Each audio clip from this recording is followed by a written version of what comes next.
Este podcast llega a ustedes gracias a Atlanta Habla Español, Luxury Lounge and Lighting, Leonela Suárez, Seguros de Salud desde $0 al mes, Carelis Medina, preparadora de trámites migratorios. Aquí somos soñadores, de los que hacemos las cosas con amor, hablamos de todo y nos alegramos por el éxito de los demás, de los que mostramos lo bueno. Bienvenidos a este sueño hecho realidad. Soy Vanessa Uribe y esto es Atlanta Habla Español. Muy buenas tardes, bienvenidos a este segundo episodio del podcast de Atlanta Habla Español. Hoy tengo una invitada súper especial que de verdad nos va a instruir muchísimo porque siempre llegamos a este país y realmente necesitamos la orientación de personas como ella, sobre todo para los trámites migratorios y para llevar todo correctamente en este país. Bienvenida, Carelis, aquí a Atlanta Habla Español. Gracias, Vanessa, por tu invitación y feliz de compartir contigo muchísima información para nuestra comunidad latina, sobre todo venezolanos y también centroamericanos que llegan aquí. Llegamos también con muchas preguntas y a veces no tenemos las respuestas. En muchas oportunidades no tenemos el dinero suficiente para poder acceder a un abogado de inmigración. Es importante que sepan que no soy abogada, que soy preparadora de trámites migratorios. Trabajo con esto desde hace más de 5 años. En la oficina en Duluth y bueno, estoy aquí para poder informar a nuestra comunidad de todo lo que necesiten saber. Pero yo tengo que decirles que desde que yo fui a la oficina de Carelis y pude hablar con ella, tiene un nivel de organización, de estar pendiente de sus clientes, de estar avisando cómo va ese proceso, y yo creo que eso es algo fundamental aquí, porque en este país donde todo es tan rápido, donde todo es tan agitado, necesitamos eso, que nos estén informando, porque de repente aprobaron algo o rechazaron algo y nosotros ni sabemos. Entonces ustedes sí se encargan de hacerle seguimiento a cada uno de los casos que toman, porque la organización que tienes yo no la he visto en ningún lado.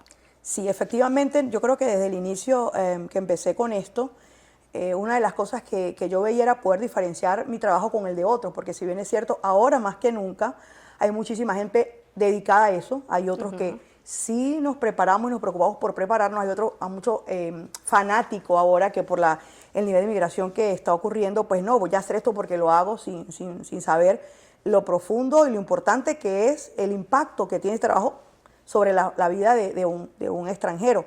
Entonces, el nivel de organización para mí es muy importante, el seguimiento a cada caso. Mis clientes saben que siempre llevo en una data, en un sistema, toda su información, siempre tratamos de hacerlo, mantenerlo al tanto, digamos, semanalmente, pero la idea es que la persona se sienta segura de que su trámite está en buenas manos y que a cualquier eventualidad, pues nosotros también vamos a poder estar ahí pendiente para ayudarlo en lo que podamos, y lo que no, pues automáticamente referimos a algunos abogados con los que trabajamos aquí en el estado de Georgia. No, y eso es súper importante.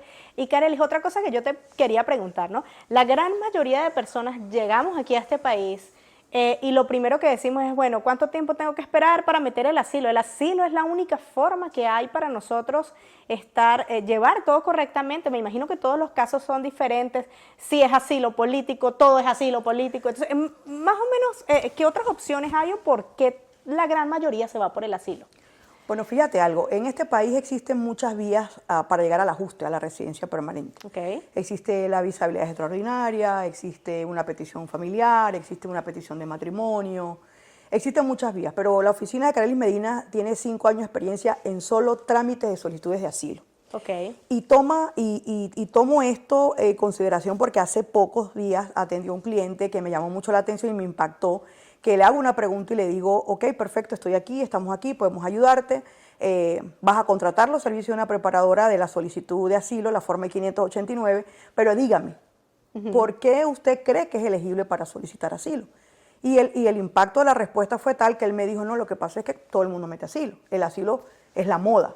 Yo quedé... O sea, es una moda ahora. Es impactada, ¿no? Entonces yo le digo, mira, definitivamente nosotros no podemos ver esto de esta manera. La solicitud de asilo es una forma de protección que este país ofrece a extranjeros que necesitan de verdad una protección. El asilo no es una moda y de hecho aquellas personas que han cruzado por la frontera sin inspección, que fueron capturados en territorio americano sin posesión de una visa válida o un documento de viaje que les permitiera el ingreso legal, estas personas, aún estando en libertad bajo palabra, ¿verdad?, se encuentran en proceso de deportación bajo la sección 240 de la ley. Y si usted se encuentra en proceso de deportación bajo la sección 240 de la ley, la única defensa jurídica que usted tiene para responder sobre esos cargos es la sección 208 de la ley, que es la solicitud de asilo. Ok. Entonces, la solicitud de asilo no es una moda, no se puede solicitar asilo porque vemos que todo el mundo lo hace. Que todos todos no califican, porque yo también he escuchado Exactamente. casos en los que de repente dicen, no, yo voy a pedir asilo porque es que en mi país no me alcanzaba el dinero para nada, porque no tenía calidad de vida, entonces vengo a buscarlo aquí. Creo, y lo he escuchado, no creo, lo he escuchado, entonces yo quedo como que ahí, como que, no, ya va, hay unos casos específicos que cubren esta solicitud de asilo. Incluso cuando hablé con Carelis, hablábamos del asilo político, y ella me decía, no le llames asilo político. ¿Por qué no tenemos que llamarle asilo político? Mira, una de las cosas que he aprendido en este país es a llamar las cosas por su nombre. Okay. Cuando nosotros no aprendemos a llamar las cosas por su nombre, perdemos de vista los beneficios que nos ofrece. En la ley no se establece la solicitud de asilo político. La ley de inmigración es clara y establece solicitud de asilo y retención de expulsión. Okay. Tú no ves a ningún abogado, por ejemplo, de la organización ASAP, hablando de asilo político, sino de asilo y retención de expulsión. Pero supongo que se le dio el nombre y la gente, para identificarse mejor, lo empezaron a nombrar así y qué sé yo. Pero en realidad es solicitud de asilo y de retención de expulsión. Mal llamado asilo político, le digo yo a mis clientes. Y cuando usted ya está decidido a prepararse por esta vía, usted debe conocer la ley. Yo no soy abogado, pero tampoco es ilegal ir a las fuentes fidedignas de migración y poder informarse de lo que la ley establece. ¿Por qué la mayoría de los asilos aquí en Atlanta y en muchos lugares también son negados? Y es precisamente porque la gente presenta sus solicitudes de asilo sin conocer qué es lo que se debe satisfacer. Si la gente se tomara un tiempo en averiguar y en informarse como debe ser, la gente se daría cuenta, incluso antes de iniciar el proceso, oye, lo que yo sufrí o lo que yo temo sufrir, pues no es elegible para la solicitud de asilo. ¿Qué otras vías tengo para entonces permanecer en este país? Yo les comento mucho a mis clientes algo, yo les comento a ellos, mira, sobre todo a los que están en proceso de deportación, porque en los últimos 2, 3 años la mayoría de los clientes que han llegado a la oficina son clientes que están en proceso de deportación, ingresaron por la frontera, fueron capturados por un oficial de la CBP, y ahora este paréntesis porque mucha gente dice, no, ¿cómo ingresaste al país? Yo me entregué. No, usted no se entregó. Si usted todavía está pensando que usted se entregó, usted está mal. Porque usted no se entregó, a lo mejor facilitó su captura, porque todo el mundo llega a la frontera pidiéndole a Dios que el oficial lo agarre o lo tome. Pero usted fue capturado en territorio americano sin una visa válida, sin un documento de viaje. Su ingreso fue un ingreso sin inspección y por eso usted está en proceso de deportación y el gobierno tiene cargos en su contra. Entonces es tan importante, cuando usted está bajo estas condiciones, la solicitud de asilo es su único recurso. Y ese recurso, le digo yo al cliente, imagínese que usted es una persona que depende de una única herramienta para permanecer aquí. Usted tiene entonces que poder definir a quién va a contratar y estar muy claro en el proceso, porque es la única defensa que tú tienes. Entonces, si tú, desde que saliste en libertad bajo palabra, ya inició el proceso de deportación en tu contra, y la ley te dice que la única manera de paralizar ese proceso de deportación es activando la solicitud de asilo y retención de expulsión, entonces ese muro que tú levantas contra los cargos, entonces ¿cómo vas a construir el muro? ¿Con los peores albañiles? ¿Con los peores recursos? ¿Con las peores herramientas? No, todo lo contrario, tú vas a querer el mejor arquitecto, las mejores herramientas, los mejores especialistas, porque te están diciendo que estás en proceso de deportación y que la única medida por estos momentos es que tú tienes que someter la solicitud de asilo. Pero se desconoce muchísimo, hay muchísima desinformación. Incluso hay personas, por ejemplo, Vanessa, que por circunstancias extraordinarias pasaron el término del año y luego se quedan en las sombras cuando desconocen que dentro de una solicitud de asilo, dentro de la misma forma I-589, tú puedes solicitar la segunda protección, que es la retención de expulsión, y esta no te exige el término del año. Veo mucho eso en colombianos, en centroamericanos, en ecuatorianos, y yo digo, wow, ¿por qué no interesarse? Bueno, porque es precisamente, tú llegas aquí y la mayoría de las personas llegan en la casa de un vecino, de un primo, entonces terminas dejándote guiar por lo que esas personas te dicen. A veces tú terminas agradeciendo, pero cuando tú tienes mucho tiempo aquí dices, oye, yo como que no debí prestarle mucha atención porque quizás el panorama fuera otro. Entonces, uno de los consejos es, estás bien, hay que ser agradecido con quien aquí te reciba, pero nunca podemos quedarnos con una sola opinión. Exacto. Nunca. Si usted va a comprar casa en este país, usted nunca se quede con una sola opinión. Si usted va a hacer taxes en este país, converse con varios contadores. Si usted va a tramitar su solicitud de asilo, cualquier trámite migratorio, no solamente converse con Carelis Medina, converse con muchas otras personas más, y con esa persona que le dé la seguridad, pues entonces contrátela, y ahí es. Pero sobre todo es la información, hay demasiada desinformación en estos momentos. ¿Cuáles son esas características que pueden amparar a una persona para poder solicitar asilo? Las características básicas que debe tener esa persona para calificar a un asilo. Bueno, fíjate algo, la sección 208 es muy clara, ¿ok? La solicitud de asilo es un proceso completamente humanitario. No soy abogado y le repito, lo que estoy diciendo acá es meramente informativo, es lo que la experiencia, cada caso es completamente distinto, y cuando llega un cliente a la oficina yo agradezco su confianza porque de cada caso aprendo. Pero lo que sí hay que tener claro es que la solicitud de asilo, para cuando tú presentas una solicitud de asilo, tú debes presentar, ¿ok?, una posibilidad significativa de que si eres devuelto a tu país de origen, tú vas a ser perseguido, agredido, maltratado, asesinado, arrestado, por 5 razones básicas de elegibilidad, que es la raza, la religión, la nacionalidad, pertenecer a un grupo social en particular o por tu opinión política. Un pequeño caso de cada uno. No un pequeño caso de cada uno.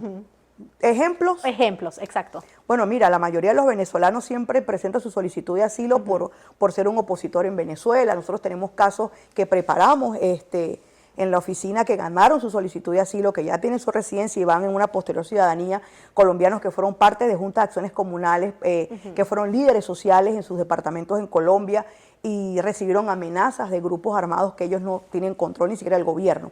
Pero en eso no nos tenemos que profundizar porque, como te digo, cada caso es completamente distinto. Y quizás estemos cansados de escuchar esas mismas 5 bases: religión, raza, nacionalidad, pertenecer a un grupo social en particular o su opinión política. Yo creo que aquí lo que se debe, en lo que debemos preocuparnos, es lo que yo le digo al cliente que llega a la oficina y dice: mira, yo vine a ver a Carelis Medina. Entonces yo le digo: ¿qué tal si yo te digo que, bueno, gracias por venir, pero yo no te puedo ayudar? No, yo no te puedo ayudar. Yo te voy a explicar a ti y te voy a dar la ley en español, que está en una fuente fidedigna, que no la saqué de un youtuber ni de un influencer, para que tú la leas y tú sepas si lo que ya tú estás presentando, lo que tú traes, es elegible o no. La solicitud de asilo I-589, yo a los clientes le digo, Vanessa, que es como una llave.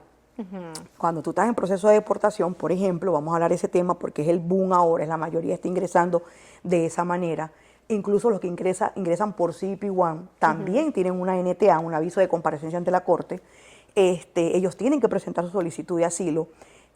¿Cómo se come eso? Bueno, la solicitud de asilo debe ser presentada ante el Departamento de Seguridad Nacional o ante el Departamento de Justicia.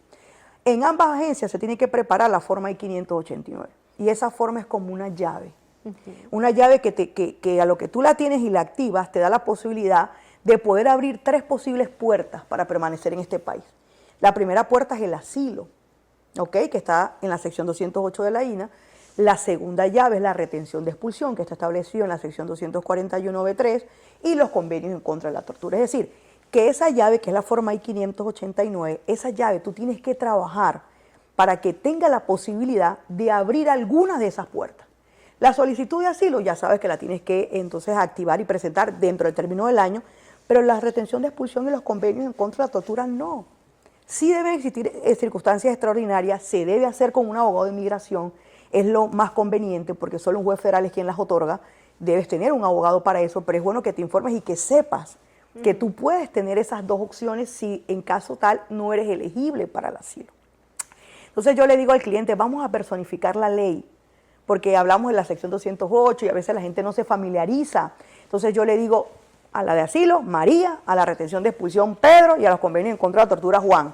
Entonces, María, Pedro y Juan. Carelis Medina no te puede ayudar, ningún preparador te puede ayudar, ni siquiera un abogado, porque el abogado va a defender lo que tú le presentes. Pero para tú sentarte y decidir qué es lo que debes hacer, si eres elegible o no, y estar consciente si lo eres, debes conocer a María, a Pedro y a Juan, que son la ley, y saber qué es lo que María exige. ¿A quién queremos apuntar? ¿A quién queremos conquistar? A María, porque es la que da residencia y ciudadanía americana. Entonces, ¿qué es lo que quiere María? Vamos a leer qué es lo que quiere María, qué es lo que me exige María. Yo, en mi particular opinión, pienso que nosotros los venezolanos, los últimos años hemos tenido la mesa servida para poder presentar una buena solicitud y ser elegibles para el asilo en este país. pero lamentándolo mucho por escuchar tanta gente y por encontrarnos con personas que no nos orientan lo suficiente, no establecemos o no presentamos una declaración subjetivamente genuina, objetivamente razonable, que nos permita poder poner en contexto al juez de inmigración y el abogado del gobierno que nos quiere deportar. O sea, tenemos la base para poder presentar porque pasamos muchas situaciones difíciles. Hay venezolanos que llegan aquí que tienen un caso, ¿verdad? Tienen las flechas, tienen las herramientas, pero no saben a qué blanco apuntar porque desconocen la ley. Y porque precisamente yo creo que se quedan con eso que también nos comentabas, que el vecino, que el primo, que el amigo, y no se dan la oportunidad de indagar más. Correcto. Y por eso hay personas como Carelis, que aunque no es abogada, yo les puedo decir que está excesivamente preparada y que es una persona con la que ustedes se pueden sentar y aclarar absolutamente todas sus dudas. A mí, algo que te voy a decir que me impresionó, fue que cuando conversamos, yo te dije, ay, Carelis, me rechazaron la renovación del permiso de trabajo, porque se metió en una categoría. Yo no le había dicho absolutamente nada. Y ella me dijo, claro, porque la tuya era la categoría tal, tal. Y precisamente esa fue la modificación que se hizo. Claro. Y me impresionó bastante. Hablas también de una visa de habilidades extraordinarias que muchas personas, ¿tú también tramitas esa o solo asilo? ¿O es una opción que de repente alguien llegó y dijo, voy a solicitar asilo, te cuenta la historia y tú de repente le dices, yo te aconsejaría que te vayas por esta opción? Poniendo esa como ejemplo, la de habilidades extraordinarias. Bueno, fíjate, nosotros he tenido la oportunidad de prepararme para poder procesar y tramitar muchas vías de ajuste en este país, pero he decidido quedarme, yo pienso, con la más noble y la más económica en cierto modo, si hablamos de términos económicos. No trabajo con este tipo de vías de ajuste, siempre recomiendo a abogados de inmigración para que esto lo hagan, pero sí le digo a las personas que me llaman a preguntarme por esto que tengan mucho cuidado porque se vende como pan en las redes. Entonces ya, por ejemplo, hace pocos días yo hablaba con una cliente que le desestimaron los cargos en la corte. Es decir, esta cliente ingresó por la frontera, llega a su primera audiencia, no es porque tenga el TPS en proceso que le desestimaron los cargos, porque eso es competencia única y exclusivamente del abogado del gobierno, eso ni el abogado defensor puede influir allí. Y le dije, bueno, mira, qué bueno, ya cerraron la vía defensiva, entonces hay que enviar a la vía afirmativa, hay que enviar tu asilo nuevamente a UCI, si es lo que tú decides, para que también puedas digamos, blindar ambos blancos de ataque, ¿no? Ya cerré por aquí, yo sigo con el TPS, pero también quiero continuar con mi solicitud de asilo pendiente porque ella considera que tiene un caso. Pero me dijo, ¿sabes qué? Estuve pensando y no voy a hacer nada de eso, yo mejor voy a hacer una visa de habilidades extraordinarias. Porque me dijeron que eso era súper sencillo. No, es que eso no es súper sencillo. Desconocen. Porque bueno, yo considero que tengo una habilidad extraordinaria y todavía no he podido ejecutarla. ¿No? Yo no estoy diciendo que no se pueda. Lo que estoy diciendo es que si de verdad tú quieres ajustar y quieres hacerlo por esa vía, entonces debes informarte con los expertos. No soy experta en esa área. Cuando me llaman a preguntar, yo doy los nombres de abogados con los que yo me he preparado en institutos en Florida, que son excelentes llevando esa vía de ajuste a cabo. ¿Ok? Yo siempre he querido que en un futuro, porque sé que tengo poco tiempo, me parece que casi 6 años es poco tiempo, quiero seguirme manteniendo en esta vía. Quiero que alguien en Nebraska diga, hay una muchacha que solo hace esto, que solo prepara solicitudes de asilo, porque mucha gente dice, bueno, pero es solamente llenar la planilla. No, no es solamente llenar la planilla, porque fíjate que a veces el cliente ni siquiera se acuerda de la fecha del matrimonio cuando se casó. Y cuando tú le pones a llenar tus documentos, que debes quedar en un soporte de lo que ellos te dan y te dicen, tienen una fecha de matrimonio diferente a la que está en el acta de matrimonio. ¿Ya? Entonces, y de todos esos detalles sí, es donde se marca como la excelencia y el saber que de repente te enfocas solo en un tema, en el tema de los asilos, pues ya te da la facilidad, bueno, digo facilidad porque no creo que sea así, ¿no? Pero de empaparte muchísimo y ofrecer un servicio de excelencia a todas las personas que acudan a ti y poder aclarar todas las dudas referente a lo que es el proceso de asilo. Sí, al proceso, sobre todo a la preparación de la solicitud. Nosotros no somos perfectos. Como oficina digamos que cada día tratamos de superarnos más, de hacer las cosas lo mejor posible, pero a veces la cantidad de llamadas, la cantidad de clientes, no es que disminuye la calidad, pero yo soy muy detallista en cada solicitud. Nosotros hemos preparado más de 700 solicitudes de asilo en la oficina, muchísima gente ha contratado abogados. Hasta ahora nadie se ha quejado, ningún abogado le ha dicho a un cliente, mire, esto quedó mal hecho. Es más, todo lo contrario, a mí me llena de gran admiración por mi equipo de trabajo y también por el esfuerzo que hacemos a diario. Es que el abogado le dicen, ¿quién te lo hizo? Tú me puedes dar los datos de esa muchacha. Y a veces terminan subcontratándonos para poder organizar algunos paquetes de esos bufetes de abogados. Entonces me hace feliz porque estamos haciendo lo mejor posible. Ahora, esto de preparar las solicitudes de asilo, sobre todo los últimos 2 años, he aprendido muchísimo por el hecho de que quienes están llegando actualmente, Vanessa, en este país, vienen de un tercer país y desconocen lo que es el reasentamiento firme, ¿ya? Entonces, hay muchas personas que llegan acá, que han vivido años en Chile, años en Perú, años en Colombia, que han tenido incluso un TPS aprobado en Colombia, y llegan aquí y dicen, si tú no se lo preguntas, ellos lo ignoran por completo, porque es que un amigo de un amigo en Cosas Mías 4.3 le dijo que no dijera nada.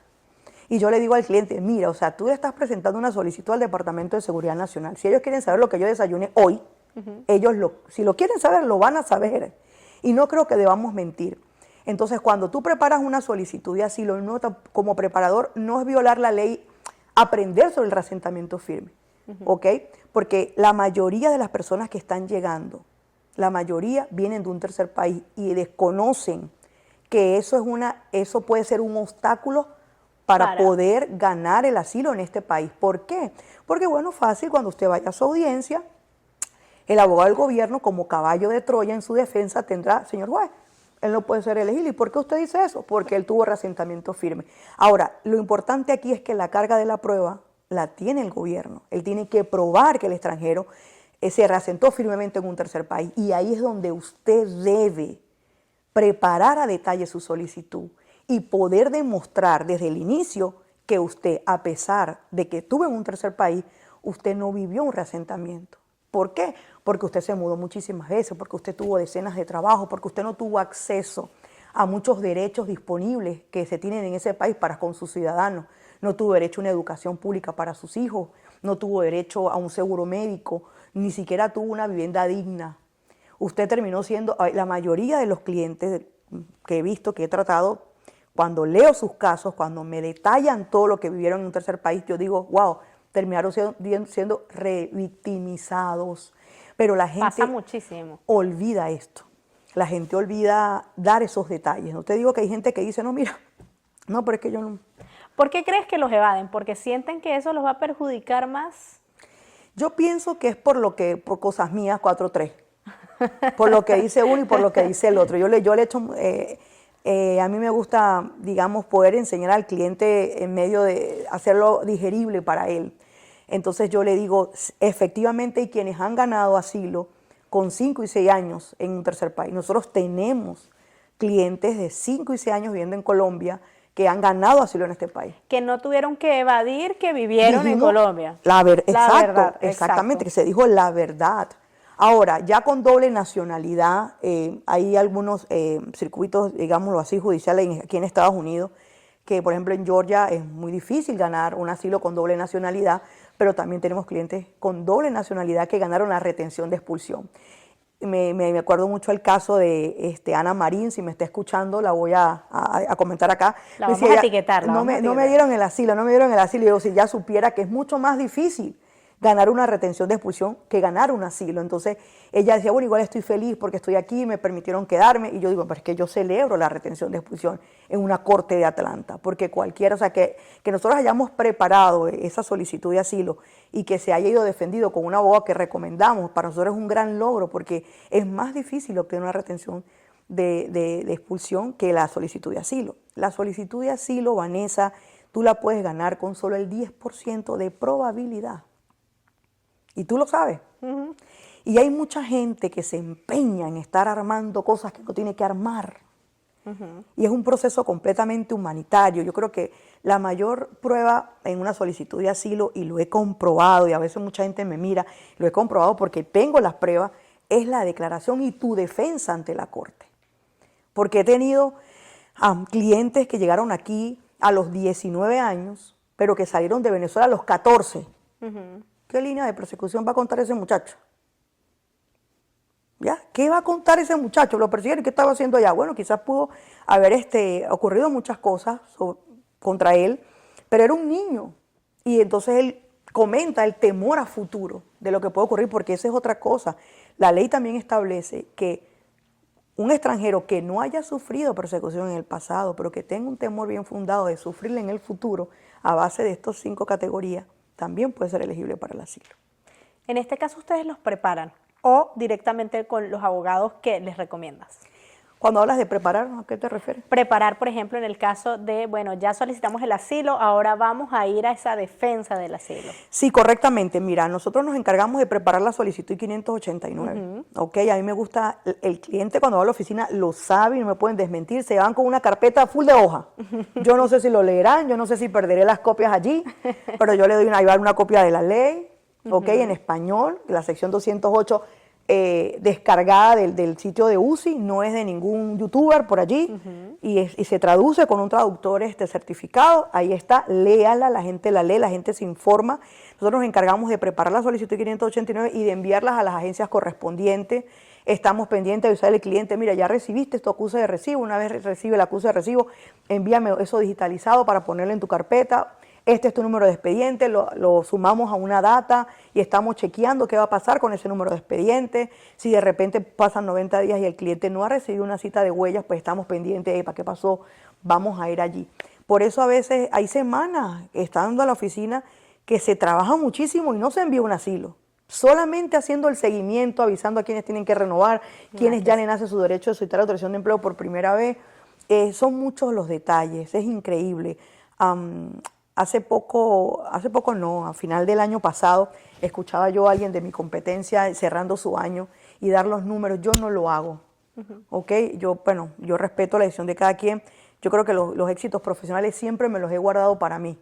A mí me gusta es que la gente hable por los hechos. La mayoría de mis clientes son referidos. Ay, estoy totalmente de acuerdo. Es lo más bonito. Sí, claro que sí, que es la gente quien diga el valor de tu trabajo. Siempre va a haber gente que no va a quedar contento por X o por Y. A veces hay cosas que salen de tus manos, que no estás bajo tu control. Se cayó el sistema, se cayó el internet, el traductor, se le enfermó un niño, pasa algo con la certificación.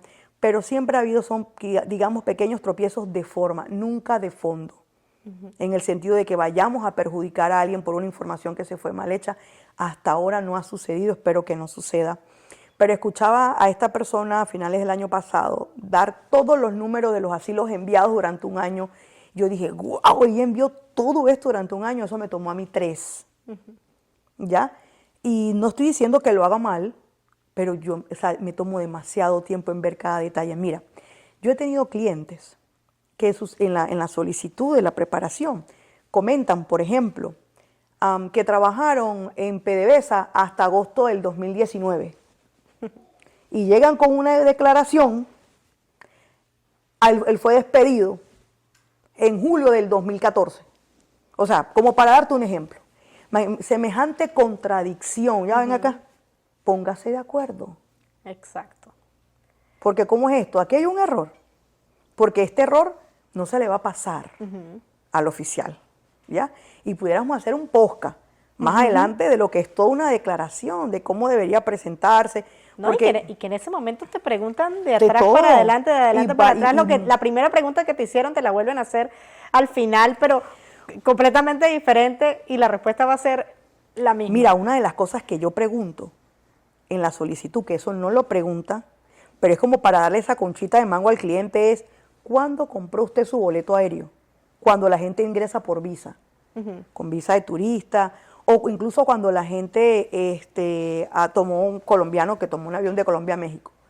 Porque es que incluso compran sus boletos de avión con meses de anterioridad. Y la historia, su declaración contradice completamente esto. Yo digo, mira, ¿cuándo compraste tu boleto aéreo? Como más o menos. O sea, ¿Y ahí ya? Más detalles. Oye, sí, pero te compraste con 4 meses. Tuviste bastante tiempo, ¿no? Para salir de tu país. O sea, yo les hago a veces como, epa. ¿Cómo queda esa persona cuando ya tú le tratas de explicar, ajá, pero por qué esto dice una fecha y por acá me estás diciendo otra? ¿Cuál es la reacción común de esa persona? No, es verdad. Tienes razón. ¿Qué pasó aquí? Voy a llamar a mi esposa. Ok, llámala, porque estos son cositas que tienes que tomar en cuenta. Son muchas, hay demasiados detalles, muchísimos detalles que en la preparación sí tienen un impacto. Y es que a veces la gente cuando empieza a llenar el formulario que tú tienes, porque internamente se debe tener un formulario donde se le pide la información a este cliente, ¿no? Entonces resulta que la gente dice, pero todo esto me lo preguntan. Y yo le digo, sí, tiene que dar respuesta a esto, porque es el Departamento de Seguridad, no es Carelis Medina. Y yo le digo al cliente, preséntate con los brazos caídos, o sea, que no quede ningún detalle por fuera. ¿Dónde está tu familia? Si está aquí, ¿qué estatus tienen? ¿Dónde estudiaste? La dirección de tus últimos 5 años. Sobre todo, nos toma mucho más tiempo preparar una solicitud de ahí que han estado en un tercer país. Porque yo me he topado con clientes que han preparado su solicitud de asilo fuera de la oficina, que han buscado un abogado y el abogado les ha dicho, todo esto hay que reformarlo. O sea, tú tuviste 6 años y medio en Colombia, viviste en una sola dirección.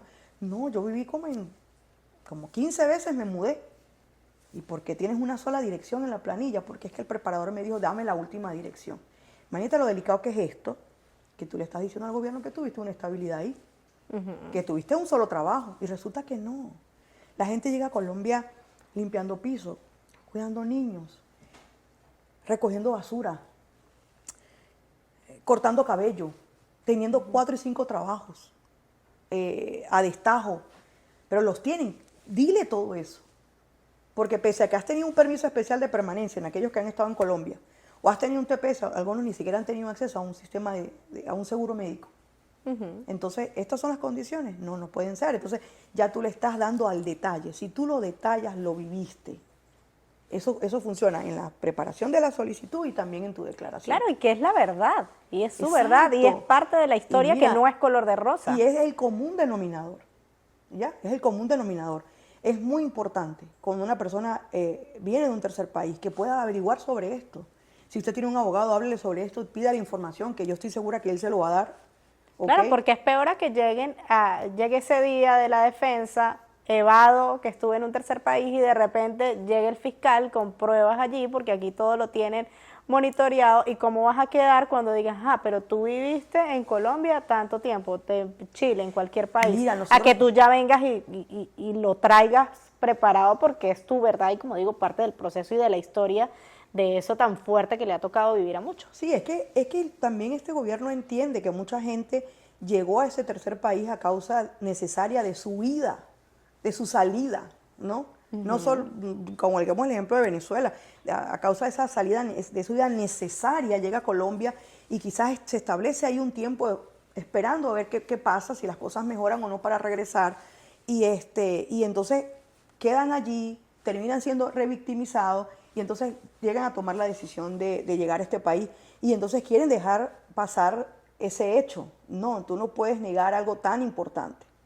porque si bien es cierto, pudiera ser un obstáculo, aquí las leyes tienen sus excepciones y el reasentamiento firme tiene sus excepciones, los abogados lo saben, pero los abogados no van a poder defender un buen caso, ¿verdad?, sin tú no le comentas la verdad. Nosotros tenemos un caso de una muchacha que ella dijo, yo tuve un PP, ¿y qué fecha? ¿Tienes fotografía? ¿Tienes ese pasaporte? Incluso cuando tienes doble pasaporte, ¿lo tienes? No. Creo que tengo una fotografía. Lo necesitamos saber cuándo se emitió. No tanto lo digo para preparar la solicitud, porque es posible que si su línea de persecución o su solicitud está basada por los hechos que ella vivió o sufrió en Venezuela, pues entonces no nos vamos a enfrascar en el hecho de que estuvo en Colombia. Pero sí es importante tener ese pasaporte, porque cuando esa persona contrata un abogado, nosotros el expediente digital completamente organizado se le envía al abogado por correo electrónico. Y hasta ahora ningún abogado se ha quejado de decir nos hace falta algo, en lo absoluto. Hasta ahora nunca se nos han quedado ni siquiera de una sola traducción, porque los traductores con los que cuento son muy buenos, con mucha experiencia. Pero hay mucha desinformación con respecto a eso, Vanessa, y vuelvo a insistir, detalla. Si tú lo detallas, lo viviste, y prácticamente yo creo que dejarías sin argumento al abogado del gobierno, porque si llega el abogado y dice, bueno, no, esto no es elegible porque él tuvo reasentamiento firme y así lo considero, y ve esa solicitud de asilo bien detallada, con todas las veces que te mudaste, con todos los trabajos que tuviste, también haces mención de la revictimización que creíste sufrir en tu país. Oye, la diferencia puede ser muchísima. Comentaba que tenemos una clienta que ella dijo, yo tuve un PEP, pero no tengo una idea lo pedí, pero lo perdí. Y pero no digamos nada. Yo le dije, mira, yo en eso no vamos a mentir. ¿Lo tienes? Lo tienes. Y en la solicitud de asilo lo preguntan y lo vamos a decir. No tienes la fecha exacta cuando inició, cuándo fue emitido y cuándo vence, pero lo vamos a decir. Chica, resulta que en la audiencia el fiscal, perdón, no se le debe llamar fiscal, el abogado del gobierno, le dijo, usted tuvo un Pepe que vence en tal fecha de mayo de tal año. La muchacha que quedó así fría, me dijo, Carely, él sabía la fecha. Yo le dije, ¿cuál es el problema allí? Mira, yo les digo que también depende mucho el abogado del gobierno que te toque. Porque yo digo a veces, ¿será que le toca un recién graduado a esos apasionados que se quieren comer el mundo? ¿Sabes? Tú no sabes quién te va a tocar. Por eso es sumamente importante confiar toda tu información en un abogado. El abogado firma un acuerdo de confidencialidad contigo, y él va, todo lo que tú le digas, él es el experto. Él va a poder usar toda esa información a tu favor. Él no es tu enemigo. No te puedes escuchar, no le digas nada, nada de eso, que yo tengo un amigo que no dijo nada y no pasó nada. A él no le pasó nada, pero a ti te puede pasar. En la primera audiencia o en la final.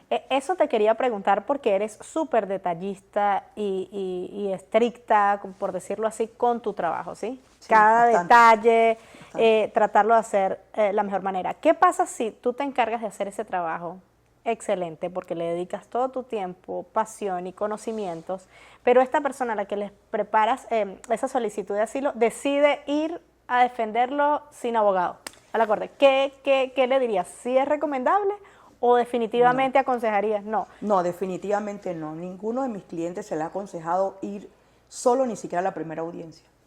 Ni siquiera. Porque fíjate que en el caso de los que han cruzado la frontera, que es la mayor flujo de clientes que tengo, chama, usted cruzó irregularmente, usted tiene cargos en su contra, ¿ok? Usted a lo mejor firmó papeles que usted ni sabía que eran, es más, usted ni sabe qué son esos documentos. Cuando la gente llega a la oficina, por lo general después de la pandemia, Vanessa, cada documento que llegaba de que me contrataran o no, escaneamos, identificamos con una forma, investigamos qué forma era, hablé con muchos abogados y cuando el cliente llega a la oficina se va con una idea clara de todos los documentos que él recibió y firmó y tiene, ¿ok? Que muy poca gente hace eso. Entonces, definitivamente no. Yo les digo, la primera audiencia, si usted tiene la capacidad económica, porque tampoco puedo obligarlo, usted debe ir con un abogado. Ahora, si usted me contrató a mí y lo enviamos a la Corte de Inmigración y su reloj está corriendo, su reloj de asilo, que es muy importante, y usted tiene una audiencia cuando su reloj de asilo va en 72 días y usted se presenta sin abogado, teniendo la capacidad económica, pues enfréntese a que el reloj se puede parar en 72 días y va a ser un rollo reactivarlo para que usted obtenga una autorización de empleo y un seguro social en el tiempo que estipula la ley. Entonces tome eso en cuenta. Y a veces es muy importante, ¿sabes? El poder ir con un abogado en la primera audiencia, porque puede ocurrir que él consiga la desestimación de los cargos. Gracias a esto, antes de que redesignaran el TPS, muchos abogados consiguieron la terminación y desestimación, ¿de acuerdo? Con el abogado del gobierno, la desestimación de esos cargos, porque lo lograron, o sea, lograron sacar al cliente de esa vía defensiva en las primeras audiencias. Entonces, nunca voy a decir a un cliente, vaya solo. Y es que definitivamente yo creo que el que sabe, sabe. Creo que siempre lo he repetido, porque podemos llevar nuestro caso súper sólido, pero definitivamente hay terminología y cosas. Sí, no, mire. Zapatero a su zapato, definitivamente. Zapatero a su zapato. ¿Qué hacer, Carelis, con esos clientes que de repente, tú me hablas de que eres detallista, que eso es excelente, porque ustedes van con esta mujer a hablar y quedan ahí enganchados? Sí. Pero con esa gente que se la vive agitada y apurada, ¿pero por qué te tardas? ¿Pero por qué tal? O que quieren todas las carreras. ¿Te ha tocado clientes de ese tipo? Muchísimo. ¿De qué manera es como que les pones los pies sobre la tierra y tratas de explicarle y hacerle entender que esto es un proceso que lleva tiempo? Porque me imagino que estas personas también pueden conseguir gente que se los haga así. Como pan caliente. Exacto. ¿Por qué no darle la importancia que se merece y dejar el apuro y las carreras con una persona que realmente... ¿Cómo orientas en ese caso a las personas que quieren todo de ya para allá? Sencillo, y voy a mirar a la cámara. Okay. La solicitud de asilo nunca debe ser vista como la vía para conseguir o obtener un permiso de trabajo. La solicitud de asilo es el fin. ¿Usted qué quiere? Un permiso de trabajo que le dé una licencia por 18 meses o por 2 años. ¿O usted quiere que las cosas vayan bien y cuando usted contrate un abogado no tenga que pagar el doble ni corregir nada? El problema aquí es que la gente y la administración anterior, para no decir el nombre, y no sé si muchos se vayan a ofender con eso, tenía mucha razón cuando decía eso, porque mucha gente llegaba aquí y decía, yo me quedo un tiempito, hago esto, y usaban esa solicitud como la vía para. Ese sistema de protección no es una vía para conseguir un permiso de trabajo, es el fin. Y si el fin tuyo es estar acá, entonces tienes que trabajar y tienes que tener la paciencia, porque tampoco es que es una eternidad que vas a esperar.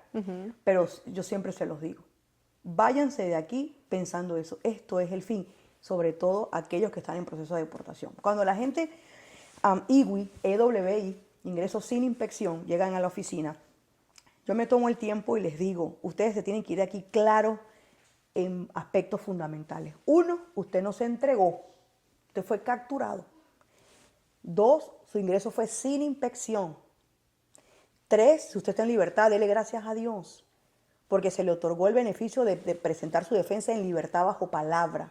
Ese es su estatus actual. 3, usted está en proceso de deportación y casándose no lo soluciona. Que es algo que muchas personas piensan. Correcto. Y 5, usted tiene que presentar defensa ante esos cargos. Y esos cargos es la solicitud de asilo. Usted puede casarse, como no, pero usted no puede evitar esos cargos por solo el matrimonio. Porque resulta que la ley que usted violó e irrespetó ingresando como lo hizo, ahora le va a pedir el ajuste. Eso va a ser tomado en cuenta. Claro, por eso, no estoy diciendo que usted no pueda ajustar si no se casa. Usted debe buscar un abogado y a través de un perdón usted puede lograr eso. Pero acuérdese que la petición de matrimonio se la solicitas a UCI. Y UCI pudiera aprobar la petición de matrimonio, pero hasta que tu caso de cargos no esté cerrado en el Departamento de Justicia, usted no va a poder solicitar el ajuste. Exacto, no es tan fácil como lo pintan José y María. No es tan fácil, pero con un buen abogado, claro que se puede lograr. Pero mucha gente llega una semana antes del año. ¿Y qué pasó? Ay, no, lo que pasa es que yo me iba a casar. ¿What? Tú ingresaste sin inspección. Mire, eso es como le digo al cliente. Imagínate que Estados Unidos es una casa.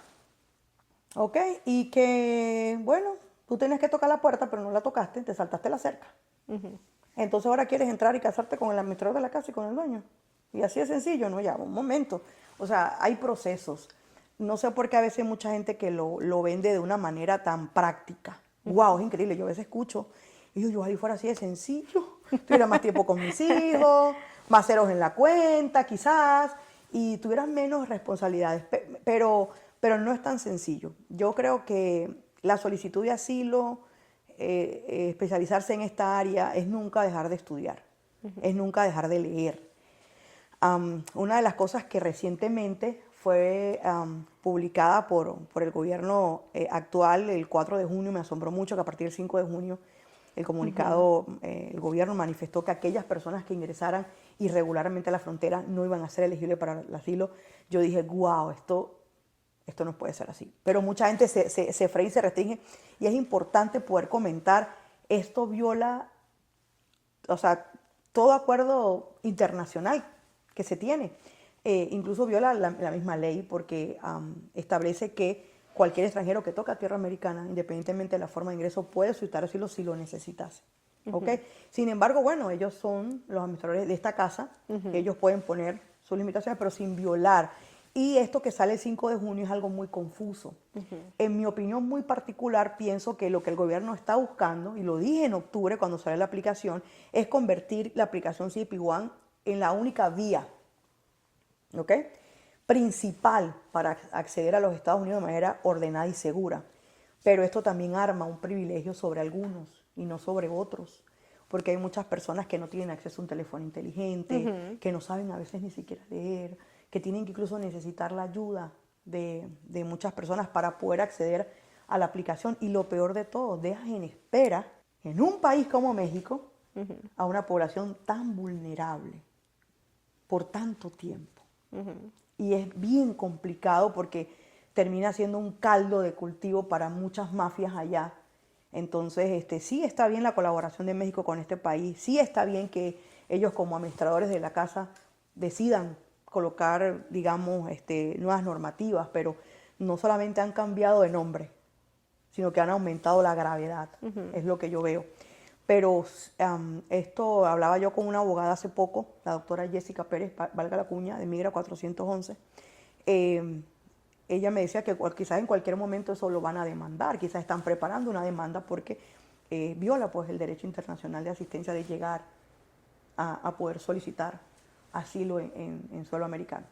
Eso te quería preguntar con respecto a, bueno, a gobierno anterior, gobierno actual. Ustedes están en una constante preparación. Correcto. ¿Cómo manejan todos esos cambios? Porque de repente hoy se dice una cosa, mañana se dice otra.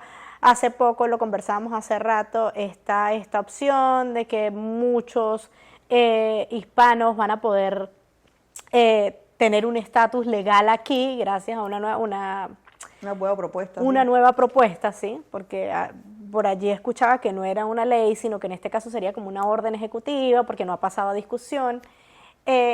¿Cómo manejar esos casos o qué opinas de esta iniciativa o propuesta que se está lanzando en este momento? Mira, yo pienso que todo esto es parte del escenario político, electoral, que ya apertura el 2024. Eso es mi opinión muy personal. Sin embargo, es una excelente noticia para aquellos extranjeros que son casados con ciudadanos americanos.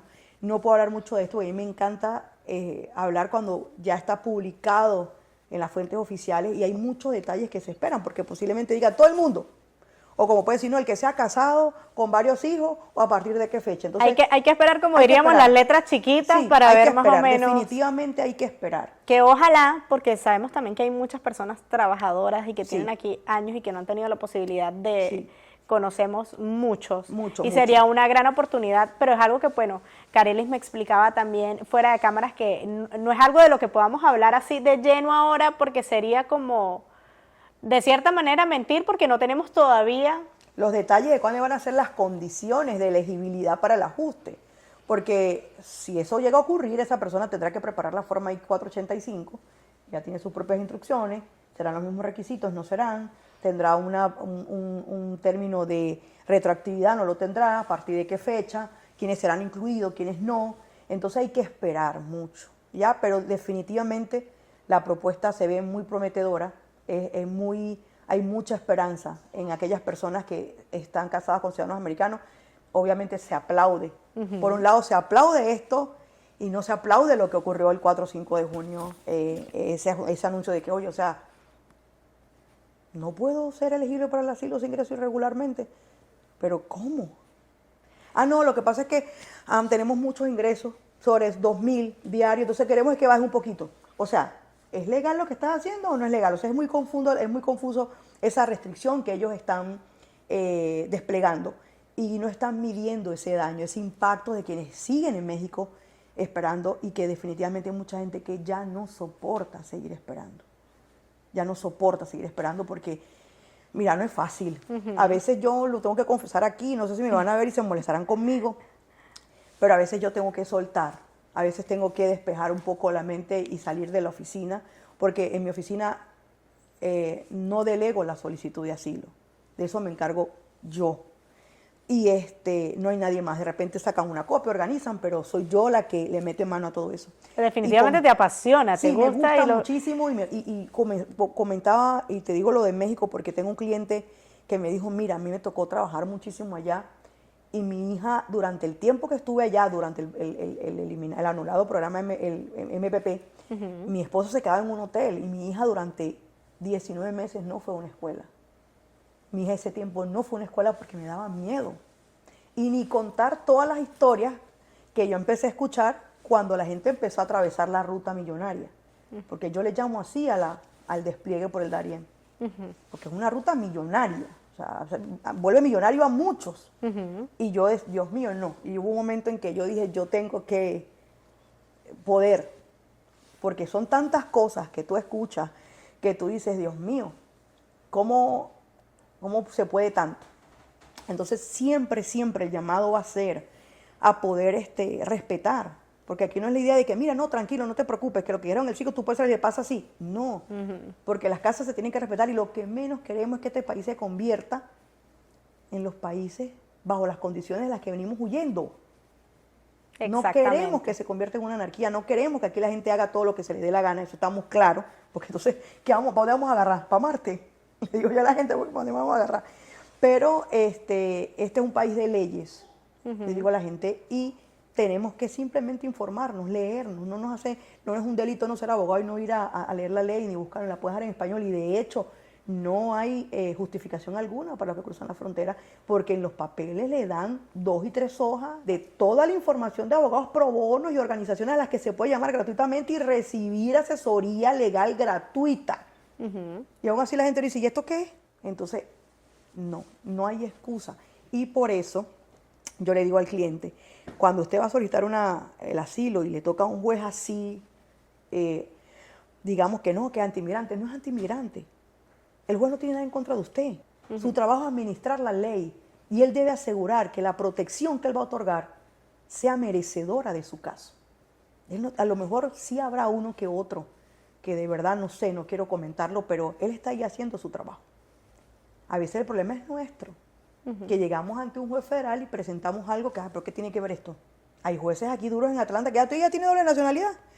Ok, empecemos por la persecución en el segundo país y después vamos por la primera. Así. ¿Es antimigrante? No. Está haciendo su trabajo. Ahora, ¿por qué crees también que ha pasado mucho, que vemos en redes sociales tantos casos que no nos explicamos, de gente que llega, que quiere vivir en un refugio, que quieren que le den todo? ¿Esas personas pasaron algún filtro o definitivamente no? Mira, yo me he hecho esa pregunta. Y me he hecho esa pregunta porque como preparadora me he dado cuenta, y no estoy ofendiendo a nadie, he visto la diferencia entre la migración de hace 3 y 4 años a la de ahora. No estoy diciendo que las cosas en todo estén mal. No sé por qué la gente viene con esa mentalidad. No sé si es porque el camino acá le dijeron que esto era color de rosa y una vez acá se dieron cuenta que esto no es así. Porque la mayoría de los venezolanos, tú sabes que somos trabajadores y que nos gusta vivir bien y que nos esforzamos por eso. No sé por qué se viene con esa idea de que aquí el gobierno te tiene que mantener, pero no nos vamos a ir hasta allá, porque si tú te vienes a dar cuenta, nosotros tenemos más de 20 años en una cierta situación. Y si tú vienes y ves la edad de esas personas allí, 29 años, es decir, 20 años bajo ese sistema de creencias. Por eso, pero ¿cómo crees que pasan esas personas aquí un filtro? Mira, yo pienso que el filtro debe haber, ¿ok? Debe existir. Vemos que han ocurrido muchas cosas con venezolanos últimamente, en muchas acciones negativas, ¿no? Pero yo todavía creo en el sistema de este país. Yo sigo creyendo por mi seguridad, la de mis hijas, de todo. Yo sigo creyendo en el sistema. Pero tengo ciudadanos americanos también, que son muy amigos, que saben que trabajo con esto, y dice ellos que se asombran de ver esto, porque también es un mensaje hacia mucha gente diciendo, pero si no pudieron con los venezolanos, o sea, si no pudieron con el tren de Aragua, entonces no van a poder con los terroristas que vienen de aquel lado. Eso te preocupa, ¿no? Pero yo creo que sí, yo creo en el sistema, y a lo mejor a veces la falta también de personal suficiente, ¿ok? Porque es que es demasiado. A veces no es suficiente los centros de detención, no es suficiente el recurso humano con el que cuenta el departamento o esa agencia para poder procesar todos esos casos. Incluso a veces hay gente que fue dejada en libertad bajo palabra. Yo digo que, wow, ¿cómo? No, porque es que llegó un 23 de diciembre y eso estaba pero re full. Y yo pienso que es por eso.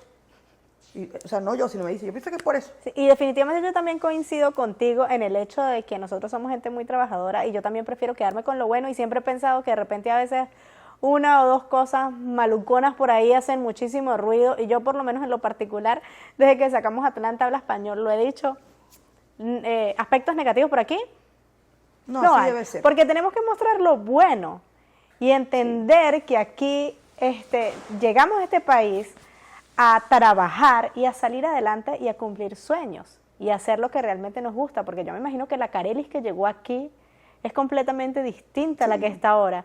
¿Cómo fue ese inicio y qué te llevó a ser preparadora de formas migratorias? Mira, yo pienso que a todo el mundo le digo que el trabajo me consiguió. Yo no fui con el trabajo. Mucha gente, yo le agradezco a cada uno de mis clientes, desde mi cliente número 1 en el 2018 hasta mi cliente de ahora, por haber confiado y porque ha hecho posible, ¿no? Las condiciones con las que ahora vivo, con las que ahora puedo ayudar a otras personas, a la confianza y al trabajo, pero en realidad no preparé mi solicitud de asilo, me lo preparó otra persona, y llegué a esto por unos amigos que me pidieron, mira, ayúdanos, lo miraba, un momento. Yo me gradué con usted allá en Maracaibo, pero te puedo ayudar en la universidad, pero yo creo que esto no puedo hacerlo. Pero mira, ayúdanos. Entonces me insistieron un poco con esto, y para resumirte el caso, yo empecé a preparar el formulario basado en el mío, y empecé a leer y me empecé a dar cuenta de muchas cosas, y siempre me ha gustado estudiar muchísimo. Y empecé a ayudarles a preparar su solicitud. A estos muchachos pues lo llamaron a entrevistas y le aprobaron el asilo. Entonces luego una persona ha llegado a ellos. Sí, wow, yo me quedé súper asombrada. Ellos fueron quienes me iniciaron en todo esto. Luego llegó otro amigo y le ayudé y así fui. Trabajé también con una mentora que yo quiero muchísimo. Se llama Janine Rivera. Ella vive en Virginia y es dueña de Hispanet. Es una preparadora por más de 20 años. La quiero muchísimo. Es como mi segunda mamá acá. Ha sido un ángel, es un ángel definitivamente que Dios me puso en este país y me ha enseñado muchísimas cosas. Pero yo pienso que las cosas se pueden. Yo, cuando a mí me llaman amigos en otros países y me dicen, mira, yo de verdad estoy pasando por esta situación y pienso que pudiera ser elegible, yo me voy a ir para allá. Yo no doy asesoría fuera, o sea, ningún tipo de asesoría porque no soy abogado, pero tampoco oriento ni converso con nadie que esté fuera de los Estados Unidos. Okay. Con nadie. Eso a mí yo eso se lo aclaro a todo el mundo. A veces hay familiares, mira, tengo un amigo, yo no puedo hablar con él. Que él llegue aquí, a Estados Unidos, para yo poderle explicar, darle todo. De repente le puedo pasar información por correo electrónico, cómo no, pero no tengo por qué cobrarle nada ni atenderle una llamada. Si él tiene alguna duda, desde fuera de Estados Unidos, que llame a un abogado que él que lo pueda ayudar de allá para acá. Y con mucho gusto, pero yo no, ¿ya? Y digo esto porque, mira, tú no te imaginas la cantidad de gente que han robado, que han estafado, estando dentro y fuera de los Estados Unidos. Entonces uno tiene que saber alejarse también de todo ese tipo de situaciones. Uno tiene que cuidarse mucho. Un consejo que le darías a todas esas personas que están llegando a este país, que están desorientadas, que no saben a dónde acudir. ¿Qué son esas cosas que tienen que tomar en cuenta para quedarse con un preparador de formas migratorias o para quedarse con esta persona que es la que realmente les va a orientar y va a ayudarlos en lo que de por sí va a ser el futuro de esa persona en este país? ¿Qué consejo le darías y qué les puedes decir que deben tomar en cuenta? Mira, yo creo que lo primero que se debe tomar en cuenta al llegar a este país es buscar la asesoría de los expertos. Un abogado siempre va a estar por encima de un preparador. Por ahí hay muchos que se llaman paralegales. No, mijo, usted no es paralegal. Si usted no está dentro de un bufete de abogados, usted no se crea paralegal porque usted no lo es. Okay. Carelis Medina no es paralegal, Carelis Medina es preparadora de trámites migratorios. Si usted llega acá y consigue el dinero de una consulta con un abogado, que no vale mucho, porque no necesariamente usted va a tener una primera entrevista con esa persona y lo va a contratar de una vez y le va a pagar miles de dólares. Incluso hay muchos que son gratuitos la primera entrevista. Sí, señor. Vaya, escúchelo, busque la opinión de varios. Siempre va a ser muy importante conseguir la opinión de un experto, de una persona que sepa de la materia. Ahora, si usted económicamente no puede cubrir con esos gastos, puede buscar el apoyo y la ayuda de un preparador de trámites migratorios, pero búsquese a alguien con experiencia. Búsquese a alguien que haga las cosas bien, porque da mucho dolor cómo a veces estos preparadores, dígame, desde que salió el asilo en línea, que eso sería tema de otro podcast. Dios santo, no he visto una sola solicitud de preparación de asilo en línea que esté conforme o en comparación con lo que es enviar un paquete en físico. Pero lo que tú decías hace poco, el desespero de la gente. Mi primo lo hizo en línea y le salió la cita de huellas inmediatamente. Y yo quiero el recibo ya, porque yo necesito esto y necesito aquello.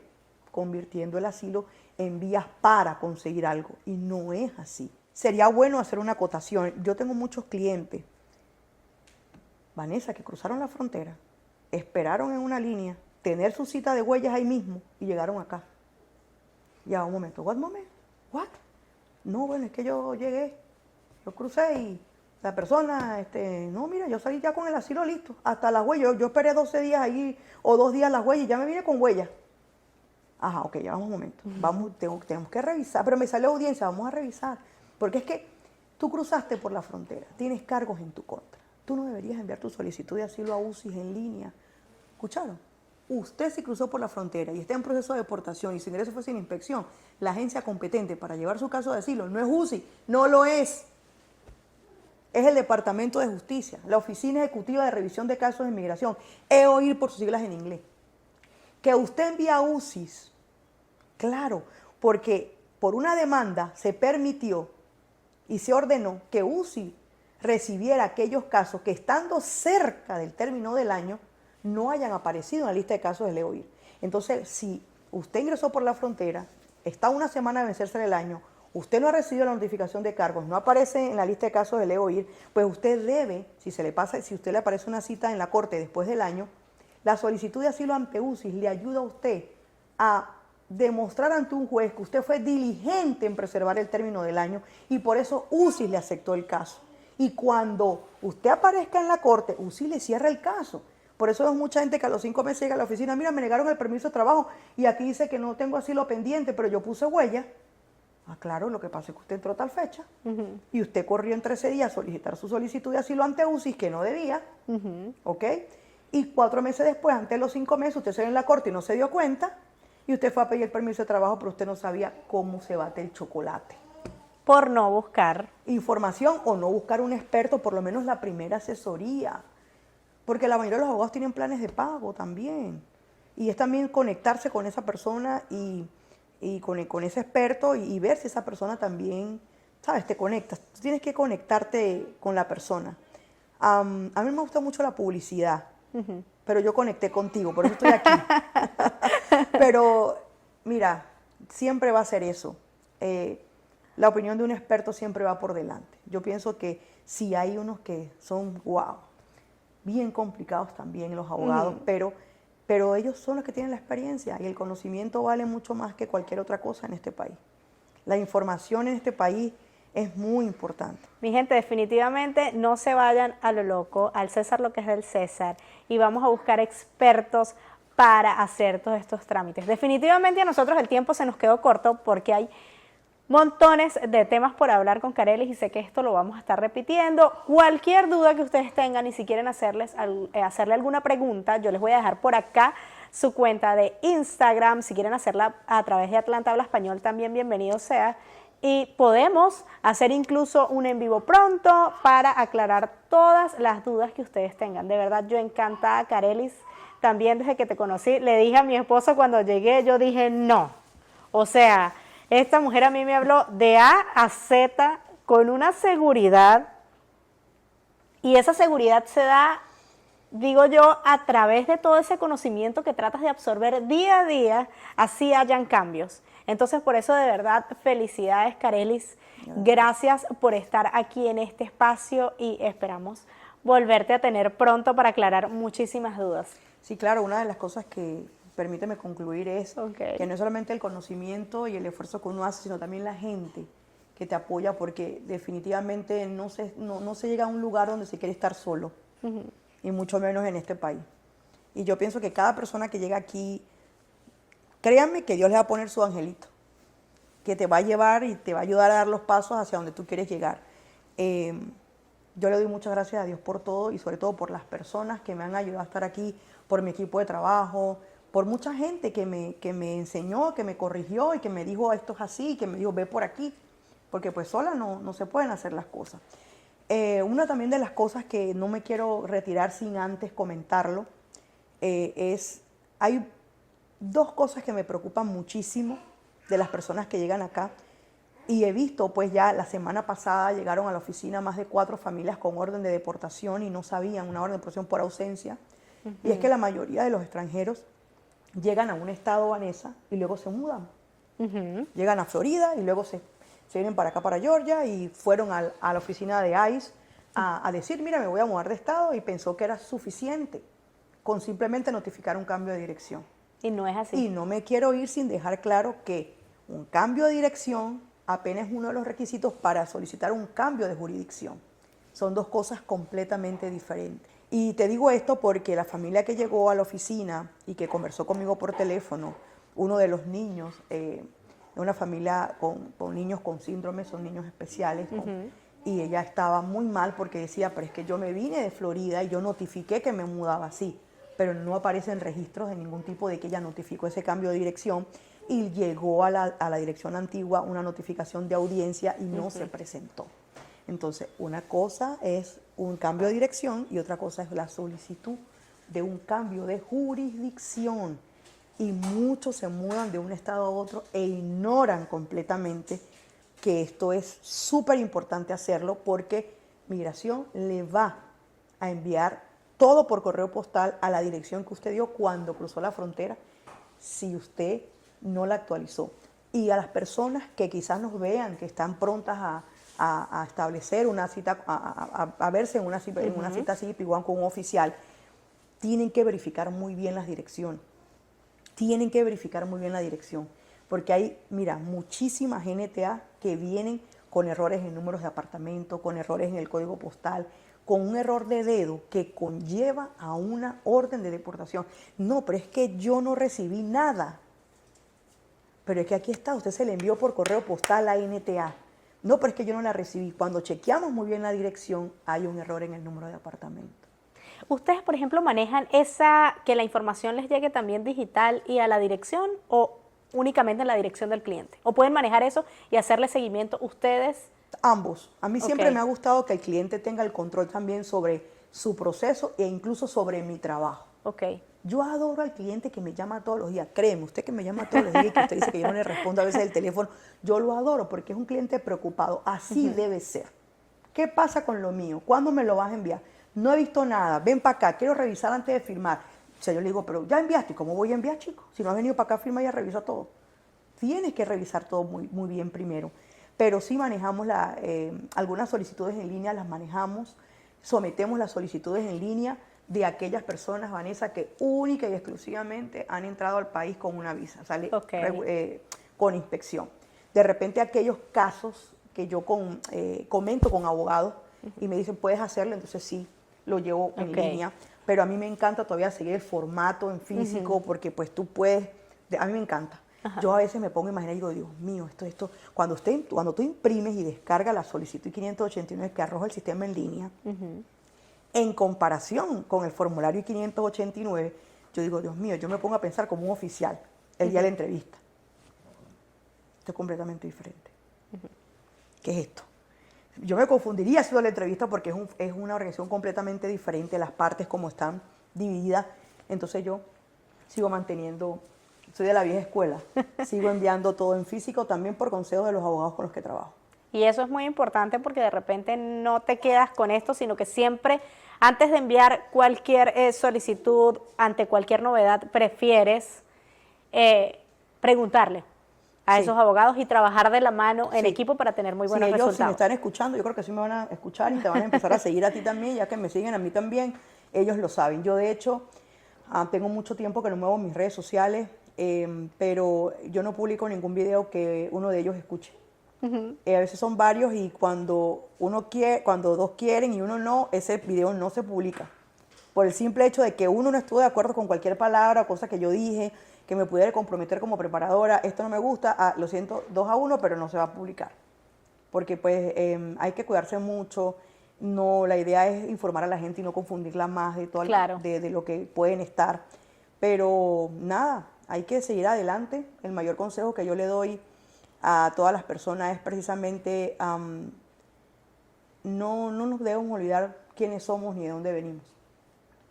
Ayer en el cumpleaños de mi hija había una muchacha cubana que me dijo, ¿y tú qué hacías? No, bueno, en Cuba era dentista. No, tú eres dentista. Aquí y en cualquier lugar. Y esa experiencia que tú tienes, en algún momento la vas a saber aprovechar. Y tendrás que desde ese punto demostrar quién eres. Y yo a veces le digo a los muchachos jóvenes, yo no soy tan viejita, pero a los muchachos jóvenes que llegan a la oficina, usted no se puede quedar dormido. Usted levante ese capó y demuestre para dónde vaya, la velocidad que quiere ir, porque usted está joven, sin hijos, y este país está en un país donde mejor no puede estar, así que no hay excusa. Aproveche las oportunidades. Aproveche las oportunidades que ya este país le pueda presentar. Y como tú dices, definitivamente establecer prioridades. Aquí una prioridad no es correr para la Toyota. No tengo nada en contra de la Toyota, no quiero que me vayan a mandar después. Ustedes saben a qué me refiero. Sí. O sea, hay que establecer prioridades. ¿Ok? Hay que establecer prioridades La familia también es una gran prioridad. Yo pienso que cuando nosotros decidimos salir de nuestros países, la decisión es adultocéntrica completamente. En la ecuación no incluimos a nuestros hijos, independientemente de la edad, y eso luego cuando estamos aquí, algunos pagan las consecuencias y la familia debe ser una prioridad. Hacer sentir a tu hijo que este es un nuevo comienzo y que no está mal empezar desde cero, e incluirlo en todos los aspectos y las decisiones, porque ya el hecho de haber llegado aquí sin consultarle fue una decisión completamente adultocéntrica. Y eso ellos los pueden marcar un poquito. Nunca había escuchado eso y de verdad que tienes absolutamente Sí. toda la razón. Y en nosotros empieza el ejemplo también, mi gente. Sí. Así que qué mejor que hacer las cosas bien, hacer las cosas con pasión, demostrar de lo que estamos hechos, así nos toca empezar desde cero y que ese ejemplo lo vean nuestros niños. Así es. De verdad, Carelis, nuevamente muchas gracias a por ti, estar aquí. a ti por Y sé que venir. nos vamos a estar viendo pronto y mucho. Muchísimas veces, claro que sí. Nos vemos en un próximo episodio luego. de Atlanta Habla Español.